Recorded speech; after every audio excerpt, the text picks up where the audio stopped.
আমাদের যেহেতু সামনে রমজান মুবারক, আমরা প্রতিদিন আজকে এই এলাকায় মনে হয় কয়েকটা মাহফিল হচ্ছে, আমরা তো আলোচনা শুনি। এরপরে হচ্ছে মানে এখানে মসজিদ আলহামদুলিল্লাহ আস্তে আস্তে অনেকগুলো মসজিদে পড়েছে, মসজিদে রমজান মুবারকের ওয়াজ শুনতেছেন। আমি আজকে 2-3টা কথা বলবো, নষ্ট হয়ে যায় যেগুলো করলে পরে রমজানের রোজা আর এই রোজার পুরস্কার আল্লাহর কাছে পাওয়া যায় না, এমন কিছু কথা বলবো। তাই আমি খুতবার শুরুতেই একখানা আয়াতে কারিমার মধ্য থেকে একটু তেলাওয়াত করেছি যে ওয়ালা ইয়াগতাব বা'দুকুম বা'দা, সূরাতুল হুজুরাত আয়াত নাম্বার 12। এই আয়াত থেকে আমি আপনাদের সামনে তেলাওয়াত করেছিলাম। আল্লাহ বলছেন তোমরা একে অপরের বিরুদ্ধে গীবত করবা না। কি করবা না? সমালোচনা করবা না, একে অপরের নিন্দা করবা না। তাহলে কি আল্লাহ বলছেন ইউহিব্বু আহাদুকুম, তোমাদের মধ্যে কি এমনটাকে পছন্দ করে যে আইয়াকুলা লাহমা আখিহি মাইতান ফাকারিহতুমু, আল্লাহ বলছেন আইয়াকুলা লাহমা আখিহি মাইতা, যে তোমাদের মৃত ভাইয়ের কাঁচা গোশত তোমরা খাবা, এটা কি তোমরা কেউ পছন্দ করো? আমরা বলবো না। তো আল্লাহ এটাই বলছেন ফাকারিহতুমু, এটা তোমাদের কাছে অপছন্দনীয়। আল্লাহ বলছেন এটা যেমন অপছন্দনীয়, কারণ কোনো মানুষ কিন্তু আরেকজন মানুষের গোশত খেতে পারে, তাহলে তারা অমানুষ। যেমন কয়েকদিন আগে শুনলাম একজন বাবা তার মেয়েকে ধর্ষণ করেছে। যেরকম নাউযুবিল্লাহ, এরা কি মানুষ না অমানুষ? ধর্ষণের বিচার নাই, এই জন্য এই দেশের এই অবস্থা। রাহাজানি, মারামারি, খুন খারাপি, এরপরে এই দেশের ভিতরে চুরি ডাকাতি, এগুলোর বিচার যদি একদিন আল্লাহর কোরআন থেকে করা হয়, আস-সারিকু ওয়াস-সারিকাতু ফাকতাউ আইদিয়াহুমা, চোরের হাত যদি একদিন কাটা হয়, পরের দিন চুরি বন্ধ হবে। কোরআন ছাড়া চুরি বন্ধ হবে না, কোরআন ছাড়া ডাকাতি বন্ধ হবে না। আল্লাহর কসমে 1 বার 2 বার 3 বার 1000 বার কোটি বার কোরআন ছাড়া চুরি বন্ধ হবে, ডাকাতি বন্ধ হবে, জেনা বন্ধ হবে, ধর্ষণ বন্ধ হবে, সুদ ঘুষ বন্ধ হবে, জুলুম বন্ধ হবে। যদি যদি আপনি চুরি বন্ধ করতে চান, খুনাখুনি বন্ধ করতে চান, যার যখন মনে চায় একজনকে কূপ দিয়ে শেষ করে দিচ্ছে। যার যখন মনে চায়, আপনার মনে চাইলো, আপনার কাছে আসলো, বলো তোর শার্ট প্যান্ট সব খুলে দিয়ে দে, তোর মোবাইল, তোর ফোন, তোর যা সব দে, না দিলে শেষ। কেন? এই সাহসগুলো তারা কোথায় পায়? ওই যে গতকালকে দেখলাম আমাদের ঢাকার উত্তরায় সুর ধরে এগুলারে ধরে পরে পা উল্টা দিকে দিয়া মাথা নিচের দিকে দিয়া জন্মের পিটানি পিটাচ্ছে। এরকম কয়েকদিন পিটানি দিলে আল্লাহর কোরআনে বিধান আছে না? কি বিধান? বিধান আছে তো, জিনা করলে পরে 100 বেত, পরকিয়া করলে পরে রুজম, আর সারিকাতু ফাকতাউ আইদিয়াহুমা। আল্লাহ বলছেন সুর এবং সুরনি, এটা মেয়ে হোক আর ছেলে হোক, কারণ মেয়ে অনেক সময় বড় সুর হয়, মহিলা মানুষ বড় সুর হয় না। হ্যাঁ, আল আকিলু তাকফিহিল ইশারা, যারা আকলমান তারা জ্ঞানী, এরা কল্প কথাই বুঝে। একবার যদি হাত কাটা যায় বাইতুল মুকাররমের সামনে, দেখবেন এগুলা বন্ধ হয়ে যাবে। কি করে? সুরকে জেলে দেয়, 3 দিন পর আবার ছেড়ে দিচ্ছে। ও কি হয়? ডাকাত হয়। তাহলে কোরআনের বিধান আমাদের দরকার আছে না নাই? বলছিলাম কোন মানুষ মানুষের গোশত খেতে পারে না। আল্লাহ বলছেন এটা যেমন জঘন্যতম অপরাধ, আমি আল্লাহ গীবত করা, অন্যের সমালোচনা করা, অন্যের দোষ মানুষের কাছে বলে বেড়ানো, এটাকেও আমি আল্লাহ হারাম ঘোষণা করলাম। কে হারাম ঘোষণা করেছেন? এখন আমি আপনাদের সামনে সূরাতুল হুজুরাতের 12 নম্বর আয়াত কেন তেলাওয়াত করলাম? এই গীবতের প্রসঙ্গ রমজানুল মুবারকের ওয়াজে কেন টানলাম? এর কারণ অবশ্যই আছে। এর কারণ আমি আপনাদেরকে বলবো। আগে একটু সূরাতুল বাকারা থেকে 183 নম্বর আয়াতটা আমি আপনাদের সামনে তেলাওয়াত করতে চাই এবং তার তরজমা করতে চাই। সেখান থেকে আমি এই সূরাতুল হুজুরাতের তাফসিরুল কোরআন বিল কোরআন, সেই তাফসির থেকে আমি এখানে ঢুকবো। সূরাতুল বাকারার 183 নম্বর আয়াত থেকে সূরাতুল হুজুরাতের 12 নম্বর আয়াতে। আসুন আমরা একটু রমজান মুবারকের আয়াতটা একটু শুনে নেই। আল্লাহ রাব্বুল আলামিন বলছেন, ইয়া আইয়ুহাল্লাযীনা আমানু কুতিবা আলাইকুমুস সিয়াম কামা কুতিবা আলাল্লাযীনা মিন ক্বাবলিকুম লাআল্লাকুম তাত্তাকুন। হে ইমানদাররা, হে বিশ্বাসীরা, তোমাদের উপর আমি আল্লাহ রাব্বুল আমিন রোজাকে ফরজ করে দিলাম, যেমনি ভাবে তোমাদের পূর্ববর্তী নবী এবং উম্মতদের উপর আমি আল্লাহ রোজাকে ফরজ করেছিলাম। আর এই রোজা ফরজ করার কারণ আমি আল্লাহ রাব্বুল আমিন তোমাদেরকে বলে দিলাম, লাআল্লাকুম তাত্তাকুন, যাতে করে তোমরা রোজার মাধ্যমে মুত্তাকি হতে পারো, তাকওয়াবান হতে পারো, পরহেজগার হতে পারো, আল্লাহকে ভয় করতে পারো। এখন রোজার সাথে আল্লাহকে ভয় করার সম্পর্কটা কি? তাকওয়ার সম্পর্কটা কি তা আমাদের জানা দরকার আছে না নাই? আছে। রোজার সাথে তাকওয়ার সম্পর্ক হচ্ছে দেখেন আল্লাহ রাব্বুল আলামিন হাদিসে কুদসির ভিতরে বলছেন, আস-সাওমু লি ওয়া আনা আজজি বিহি। রোজা যে ব্যক্তি রাখলো সে অবশ্যই আমার জন্যই রাখলো। কারণ পৃথিবীতে অনেক ইবাদত আছে, ইবাদতের দুটো দিক আছে, একটা হচ্ছে বাহ্যিক, একটা হচ্ছে আভ্যন্তরীণ। এই দুইটা যে বিষয় আছে, যেমন নামাজ, যেমন হজ, যাকাত, আল্লাহ কিন্তু বলেন নাই, আল্লাহ বলেছেন আস-সাওমু লি, আল্লাহ বলেন নাই আস-সালাতু লি। অথচ নামাজ তো আমরা আল্লাহর জন্যই পড়ি না? আল্লাহর জন্যই পড়ি না? আল্লাহর জন্যই পড়ি। এরপর আল্লাহ বলেন নাই আজ-যাকাতু লি, যাকাত তো আমরা আল্লাহর জন্যই দিই। আল্লাহ বলেন আল হাজ্জু লি, হজ তো আমরা আল্লাহর জন্যই করি। কিন্তু আল্লাহ আস-সাওমু লি কেন বললেন একটু শুনেন। আল্লাহ রাব্বুল আলামিন রোজার ব্যাপারে আস-সাওমু লির জন্য বলেছেন, রোজা বান্দা আমার জন্য রাখে। অন্যান্য ইবাদত মানুষকে দেখা করা যায়, কিন্তু রোজা এমন একটা ইবাদত মানুষের দেখানো যায় না। সুবহানাল্লাহ। নামাজ অনেক সময় নাতে এসেছে, বুটের দরকার, ওযু আছে নাই, সবার সাথে নামাজে দাঁড়ায় গেছে, এমন হয় কি হয় না? হয়। যাকাত দিচ্ছে 200 টাকার লুঙ্গি, 300 টাকা শাড়ি, 2 দিন পরে ছিঁড়া যায়। আপনি যাকাত দেন, এমন যাকাত দেন যেটা দিলে আর আগামী বছর তার যাকাত না নেওয়া লাগে, ওইরকম যাকাত দেন না আপনি। আপনি যাকাত দিচ্ছেন 10টা মিডিয়ার সামনে রেখে, এরপরে এটা দেখাচ্ছেন আমি বড় দানবীর। এই দান আল্লাহর কাছে গ্রহণযোগ্য হবে? লোক দেখানো কোনো আমল আল্লাহর কাছে গ্রহণযোগ্য হবে না। তাই নবীজি বলছেন কিয়ামতের ময়দানে অনেক শহীদ জাহান্নামে যাবে মানুষকে দেখানোর কারণে, অনেক আলেম জাহান্নামে যাবে মানুষকে দেখানোর কারণে, অনেক দানবীর জাহান্নামে যাবে লোক দেখানো দান করার কারণে। এই জন্য আগে ইখলাস থাকতে হবে ভিতরে। কি থাকতে হবে? ইখলাস থাকতে হবে। এই জন্য নামাজ মানুষকে দেখানো যায়, রোজা মানুষকে দেখানো যায়, কোরবানির গরু মানুষকে দেখানো যায়, অনেক বড় গরু কিনছি, দেখো সবার চেয়ে বড় আমারটা। এরপরে হজ না করলে মানুষ কি বলবে, তাতে তার জন্য হজ করা যায়। কিন্তু রোজা এমন একটা ইবাদত, ঘরে বসে আপনার পানি পিপাসা লাগছে, 1 গ্লাস পানি আপনি পান করে মুখটা মুছে বাইরে আসলেন, কেউ বুঝবেই না আপনি যে রোজাদার না রোজা রাখেন নাই। বুঝবে কেউ? বুঝবে না। কিন্তু এরপরেও 1 ঢোক পানি বান্দা পান করে না, ক্ষুধার যন্ত্রণায় অবস্থা বড়ই মারাত্মক, এরপরেও খায় না। জোরে বলেন কার ভয়ে? যাদের হৃদয়ে আছে আল্লাহর ভয়, তারা কভু পথ ভুলে যায় না। আল্লাহর প্রেম ছাড়া এই দুনিয়ায় কারো কাছে কোনো কিছু চায় না। ঠিক না?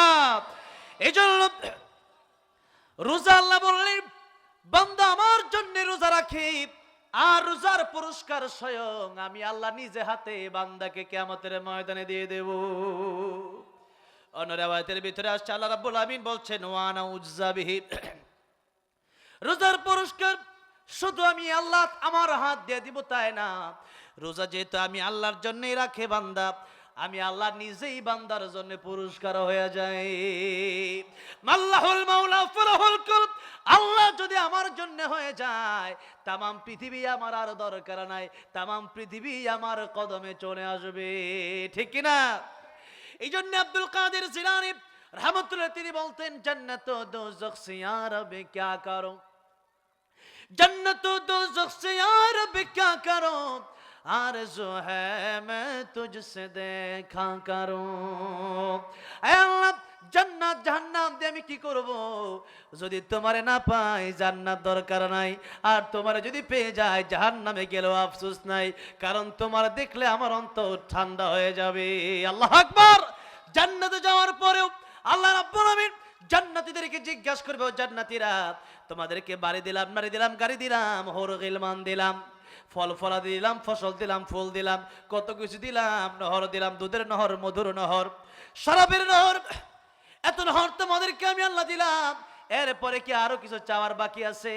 জান্নাতীরা বলবে আল্লাহ কিচ্ছু পাই নাই, তোমার দেখতে না পারলে জান্নাত দরকার নাই। আল্লাহু আকবার। এইজন্য রোজার আরেকটা পুরস্কার হচ্ছে আল্লাহ রাব্বুল আমিন আরেকটা পুরস্কার আমাদেরকে দিবেন। কি পুরস্কার? নবীজি হাদিস শরীফের ভিতরে বলছেন লিসাইমি ফারহাতান, রোজাদারের জন্য 2টা পুরস্কার, একটা দুনিয়াতে আর একটা আখিরাতে। দুনিয়ার পুরস্কার হচ্ছে ফিতরাতুন ফারহাতুন ইনদা ফিতরিহি, দুনিয়ার পুরস্কার হচ্ছে মানুষ ইফতারের সময় তার খুব ভালো লাগে, ইফতারের সময় যখন হয়ে যায়, যদিও ক্ষুধার্ত, কিন্তু একবার যখন ঘড়ির দিকে তাকায়, সামনে অনেক খাবার, আপেল, মালটা, খেজুর, এরপরে শরবত, রুয়াফজা, এরপরে কি বুট, মুড়ি, পেঁয়াজু, বেগুনি, ছোলা, বিরিয়ানি, খিচুড়ি, এত খাবার। বান্দা একবার ঘড়ির দিকে তাকায়, আর একবার খাবারের দিকে তাকায়। আমার আল্লাহ কই ফেরেশতারা চায়া দেখ, জোরে করে সুবহানাল্লাহ। ও ফেরেশতারা, এই বান্দা বানানোর জন্য নিষেধ করেছিলে, এই বান্দা 5 মিনিট বাকি আছে, খোদার যন্ত্রণায় হাহাকার হয়ে আছে, পানির পিপাসায় কলেজা যেন ফেটে যায়, এরপরেও বান্দা এক গ্লাস শরবত পান করে না, বান্দা খায় না। একবার ঘড়ির দিকে তাকায়, আর একবার আমি আল্লাহর হুকুমের দিকে তাকায়, কখন আমি আল্লাহর হুকুম হবে আর কখন সে খাওয়া দাওয়া করবে। এই বান্দা বানাতে তোমরা নিষেধ করেছিলে, আমি বান্দার জীবনের গুনাহগুলি আমি আল্লাহ রাব্বুল আমিন মাফ করে দিই না। দেখো এই বান্দা তোমরা বানাতে নিষেধ করেছো, তোমরা বলেছিলে মারামারি কারাগারি করবে, কিন্তু এই বান্দা তো আমি আল্লাহর জন্য কিভাবে বসে আছে, দেখো খাবার আছে, হাত আছে, মুখ আছে, খেতে পারে, কিন্তু খায় না, কার ভয়ে? আল্লাহু আকবার বলেন। তাই দ্বিতীয় পুরস্কার, এটা হচ্ছে বান্দার জন্য প্রথম পুরস্কার। আর দ্বিতীয় পুরস্কার হচ্ছে আল্লাহ রাব্বুল আমিন আমাদেরকে দিবেন। নবীজি বলছেন ফারহাতুন ইনদা লিকাই রাব্বিহ। দ্বিতীয় পুরস্কারটা হচ্ছে বান্দা রোজাদার, যারা রোজা রাখবে এদের জন্য নবী জন্য হাদিস শরীফের ভিতরে বলেছেন তাদের জন্য স্পেশাল গেট থাকবে। সব জান্নাতের এক গেট দিয়ে ঢুকবে না, রোজাদাররা স্পেশাল আলাদা গেট দিয়ে ঢুকবে। সেই গেটের নাম আল্লাহ রাব্বুল আমিন রেখে দিয়েছেন রাইয়ান। সুবহানাল্লাহ। রাইয়ান গেট দিয়ে কেবলমাত্র রোজাদাররাই প্রবেশ করবে। আর রোজাদাররা তারা যখন জান্নাতের ভিতরে যাবে, রোজা রাখার কারণে আল্লাহ রাব্বুল আমিন তাদের সাথে দিদার নসিব করবেন, আল্লাহ রাব্বুল আমিন তাদের সাথে দেখা দিয়ে দিবেন। দুনিয়া সুন্দর, মানুষ সুন্দর, আসমান সুন্দর, জমিন সুন্দর, সুন্দর সুন্দর পাল্লা, জানি না কত সুন্দর তুমি আল্লাহ, জানি না কত সুন্দর তুমি আল্লাহ। ঝর্ণা ছুটে চলে একে বেঁকে, পৃথিবীর বুকে কত ছবি একে, নদীর কলতানে, সাগরের গর্জনে, ঢেউয়ে ঢেউয়ে দেয় পাল্লা, জানি না কত সুন্দর তুমি আল্লাহ, জানি না কত সুন্দর তুমি আল্লাহ। সুবহানাল্লাহ। আল্লাহর সাথে দেখা করার ইচ্ছা আছে না নাই? রোজাদার যারা, এদের সাথে আল্লাহ দেখা দিয়ে দিবেন। তাহলে রোজা ছাড়বেন না রাখবেন? ছাড়বেন না রাখবেন? রাখতে হবে। রোজাদার এদের জন্য অনেক পুরস্কার, অনেক ফজিলত, অনেক হাদিস আপনারা শুনেছেন, শুনবেন। কিন্তু কথা হচ্ছে রোজা আমরা রাখলাম, কিন্তু এমন কিছু কাজ আছে যে কাজগুলো করলে পরে রোজা নষ্ট হয়ে যায়। এমন কাজ আমরা আমাদের দেশের আমার মনে হয় 90% মানুষই করে। অথচ রাসূল করিম সাল্লাল্লাহু আলাইহি সাল্লাম বলছেন রোজাও রাখলো, মিথ্যাও বললো, রোজাও রাখলো, গীবত করলো, রোজাও রাখলো, অন্যান্য গুনাহ ছাড়তে পারলো না, তার জন্য এই রোজাটা কোনো পুরস্কার আসবে না রোজার মাধ্যমে। এই রোজা রাখার কোনো ফায়দা তার হবে না আল্লাহর কাছ থেকে। কিয়ামতের ময়দানে কোনো পুরস্কার সে পাবে না। কারণ যে ব্যক্তি হালাল ছাড়তে পারলো, হালাল খাবার ছেড়ে দিল, সে ব্যক্তি হারাম ছাড়তে পারলো না, তার মানে আল্লাহর ভয় ঢুকে। মানুষ যে এই রোজা রাখার পরে সারাদিন খায় না, সারাদিন পান করে না, কার ভয়ে? যে আল্লাহ বলেছেন এখন খানা খেলে আল্লাহ নারাজ হবে, আল্লাহ জাহান্নামে দিবে, এই ভয়ে তো খায় না। এই যে আল্লাহর ভয়ে মানুষ খায় না, আল্লাহ রাব্বুল আমিন তাকওয়ার শিক্ষা এখান থেকে দিচ্ছেন। রোজা যারা রাখবে, হালাল খাবার যেহেতু আল্লাহর হুকুমে ছেড়ে দিল, আল্লাহর ভয়ে ছেড়ে দিল, সে ব্যক্তি যেন হারাম গুনাহগুলো ছেড়ে দেয়। আর যদি না ছাড়ে, এই রোজা রাখা নবীজি বলছেন সে ক্ষুধার্ত থাকলো, সে পিপাসা অবস্থায় থাকলো, এছাড়া তার কোনো ফায়দা হলো, তার কোনো লাভ নাই। রোজাও রাখলো, মিথ্যাও বললো। যেমন আমল নষ্টকারী কিছু গুনাহ আছে, এর মধ্যে একটা হচ্ছে গীবত। তাই আমি আপনাদের সামনে গীবত নিয়ে আলোচনাটা মানে আলোচ্য আয়াত আপনাদের সামনে তিলাওয়াত করেছিলাম। আল্লাহ বলেছেন ওয়ালা ইয়াগতাব বাদুকুম বাদা, তোমরা একে অপরের বিরুদ্ধে কি করো না? গীবত করো না, সমালোচনা করো না। কেন? নবীজি বলছেন সমালোচনা করলে পরে তোমার যত নেক আমল ওইগুলো চলে যায় তার কাছে, আর তার যত গুনাহ চলে আসে তোমার কাছে। বলেন তো এটা আমাদের জন্য লাভ না ক্ষতি? ছোট ক্ষতি না অনেক বড় ক্ষতি? একটু লক্ষ্য করুন। ইমাম সুফিয়ান সাউরি রাহমাতুল্লাহ আলাইহি তিনি ওনার নামে কেউ গীবত করলে, ওনার নামে কেউ বদনাম করলে উনি হাদিয়া তোহফা দিতেন। খাদেম ডেকে বলল একদিন, হুজুর আপনি মানুষকে হাদিয়া তোহফা দেন কেন? আপনার নামে যারা বদনাম করে, তিনি বলছেন তারা যত উপকার আমার করে এত বড় উপকার আমার মা আমার বাবা আমার জন্য করে না। কোন উপকার? সে উপকার শুনবেন আপনারা, শুনবেন। সে উপকারটা হচ্ছে, একটু লক্ষ্য করুন, আল্লাহ রাব্বুল আলামিন সূরা আবাসে বলছেন ইয়াউমা ইয়াফিরুল মারউ মিন আখিহি ওয়া উম্মিহি ওয়া আবিহি। কিয়ামতের ময়দানে একটা নেকি নিজের জন্মদাতা মা বাবাও দিতে চাইবে না। সেই দিন যে ব্যক্তি অপরের বিরুদ্ধে গীবত করবে, অনিচ্ছা সত্ত্বেও তার নেকিগুলা আমারে দিয়ে দেওয়া লাগবে। বলেন তো তাহলে এই উপকার কিয়ামতের ময়দানে মা বাবাও করতে পারবে না, কিন্তু যে গীবত করলো তার নেক আমল আমারে। এখন যদি নেক আমল না থাকে তাহলে কি হবে? আমার গুনাহগুলো তাকে নিয়ে জাহান্নামে জ্বলতে হবে। সুতরাং বলেন গীবত করলে লাভ না ক্ষতি? ক্ষতি। অল্প ক্ষতি না অনেক বেশি ক্ষতি?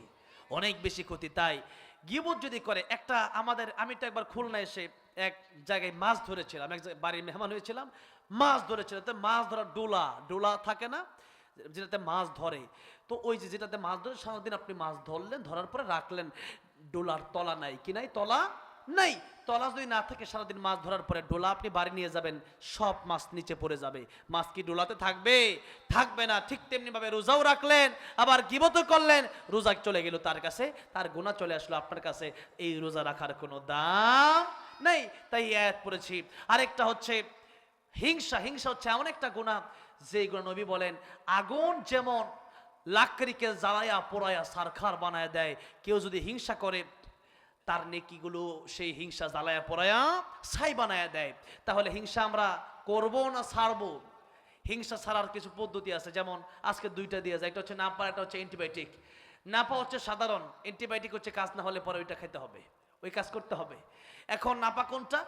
একজন মানুষ একটা 5 তলা বাড়ি, অনেক সুখে আছে, আপনার সহ্য হয় না, আপনি দোয়া করেন আল্লাহ আমারও আপনি এরকম সুখী বানায় দেন। দোয়া তো করতে নিষেধ না, নিষেধ আছে? রব্বানা আতিনা ফিদ দুনিয়া হাসানা ওয়া ফিল আখিরাতি হাসানা। দুই জায়গার জন্য দোয়া করতে হবে, আল্লাহ দুনিয়ার কল্যাণ দান করো, আখিরাতের কল্যাণও দান করো।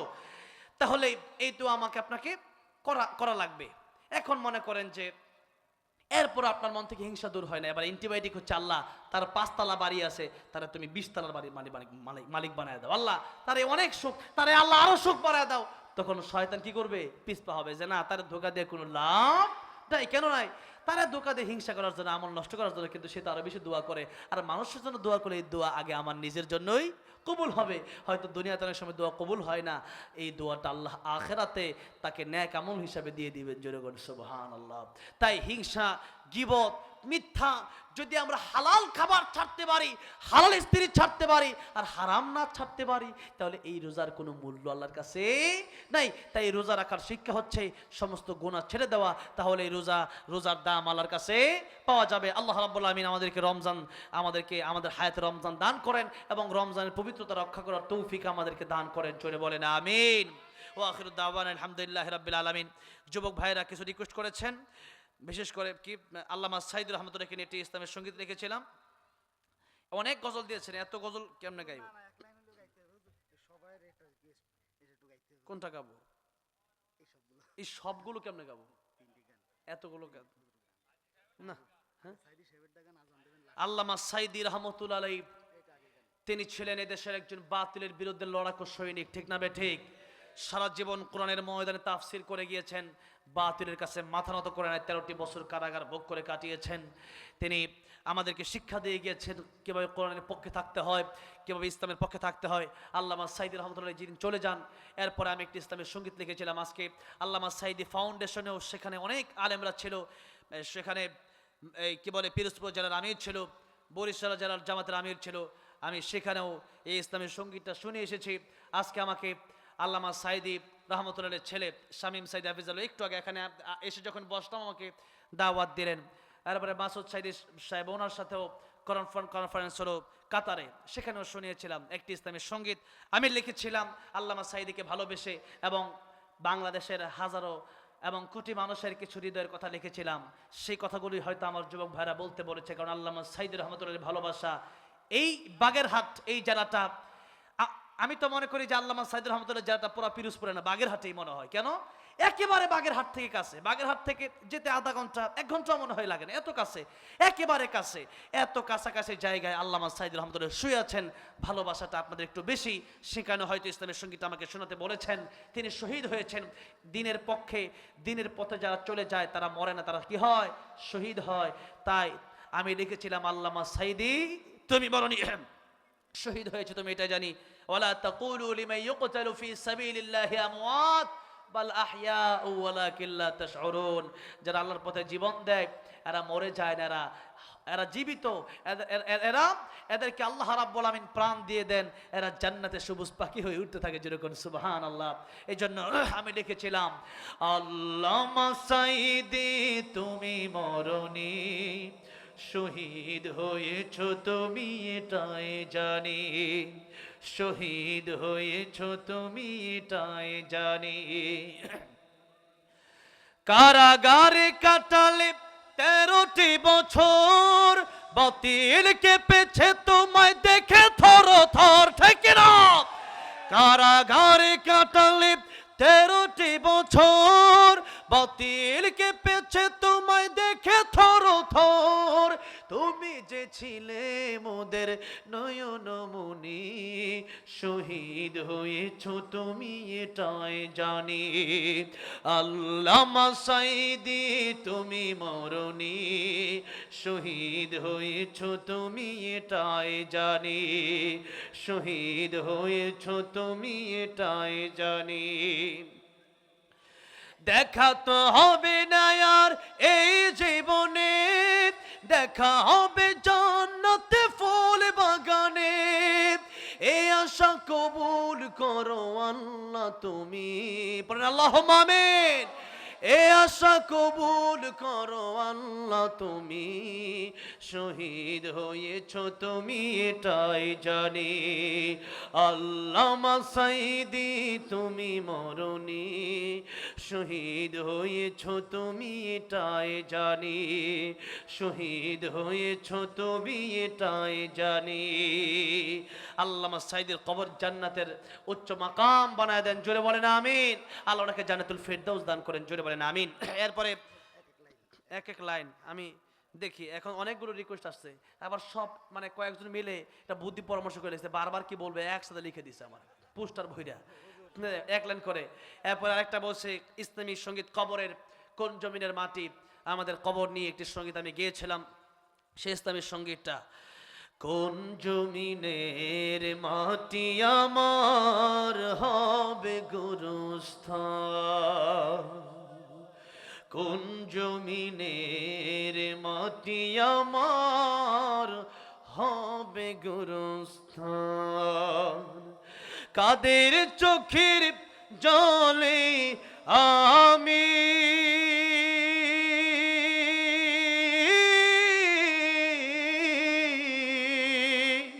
কাদের চোখের জলে আমি পাব পরিত্রাণ,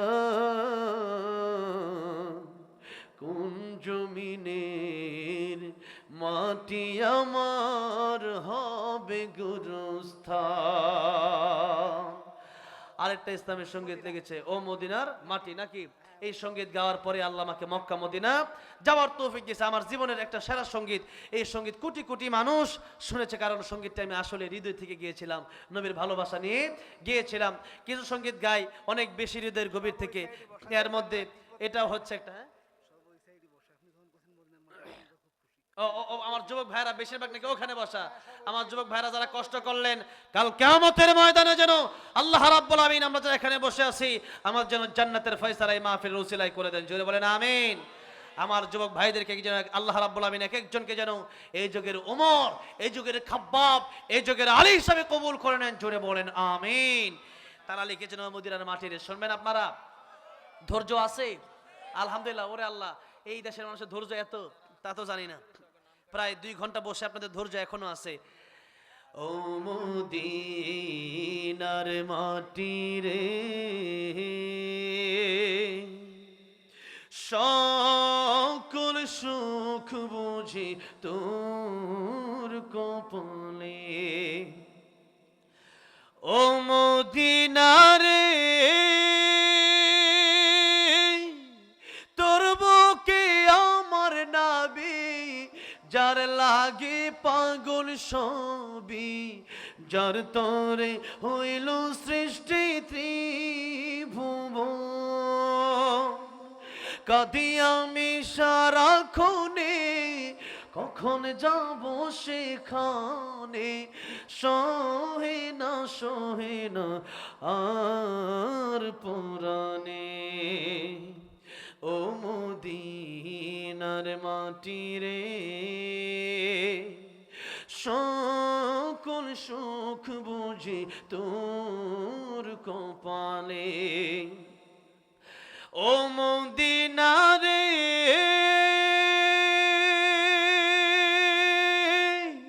পাখি যদি হতাম আমি উড়ে উড়ে যেতাম আমি থাকতো না মনে কোনো যন্ত্রণা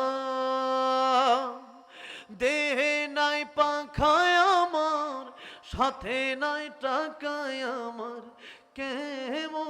কেমনে যাব সেখানে ও মদিনার মাটি রে